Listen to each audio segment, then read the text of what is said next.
The hazardous air is causing real concern for Metro Detroit residents concerned about the air we breathe. 7 Action News reporter Jen Shans is joining us live from Belle Isle this morning with more on all of this. And Jen, obviously the air is concern for everybody, but especially for people who are dealing with health issues, right? Yeah, absolutely, Alicia. That's right. You actually might be seeing more of these around right now as a result of this. In fact, I have mild asthma myself. Here in Metro Detroit, I'm feeling fine. But if you saw those videos, even some time-lapse videos of New York City, which you just mentioned, I would not want to be in that area right now. Michigan is one of 16 states feeling the effects of these wildfires still burning in Canada. Recently, Action News heard from a father who's worried not only for his health, but that of his family.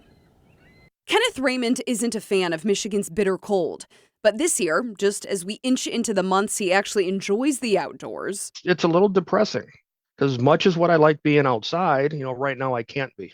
A thick, hazy cloud of smoke blanketing the East Coast and parts of the Midwest, coming from Canada's wildfires. It's throwing a major wrench into summer plans for people like Kenneth, who has health issues. A neuromuscular disease can make breathing in these conditions more difficult for him. But right now, he's also worried about his family. Air quality alerts are kind of a funny thing, if you will, here in my house. I have a teenage son who has severe asthma. Associate professor at U of M School for Environment and Sustainability, Paige Fisher, studies wildfires. She spoke with reporter Brett Cast from Santiago, Chile, where she's doing research. A couple years ago, New York had a similar situation where their air quality index was off the charts, definitely in the range of concern in terms of human health impacts. Fisher says the wildfires we're seeing right now in Canada are the result of both climate change and a history of forest management that's created more flammable vegetation.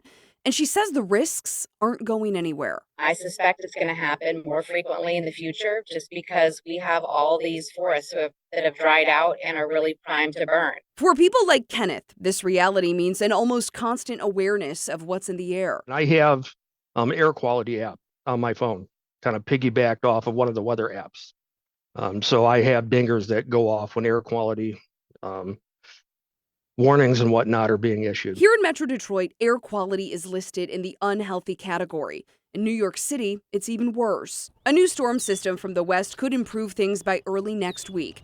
But experts believe air quality concerns, especially for people like Kenneth, will linger for days.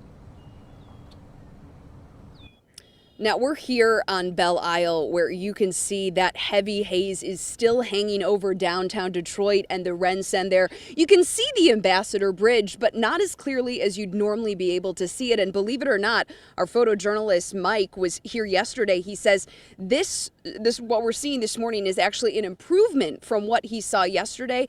However, as the light has come up, we're seeing that haze look even heavier today. So where things are going to go in the next few days, we're obviously going to be watching really closely. We do feel a breeze in the air.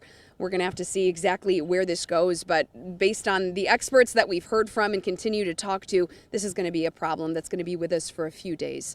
We're live here on Belle Isle. I'm Jen Shantz for 7 Action News.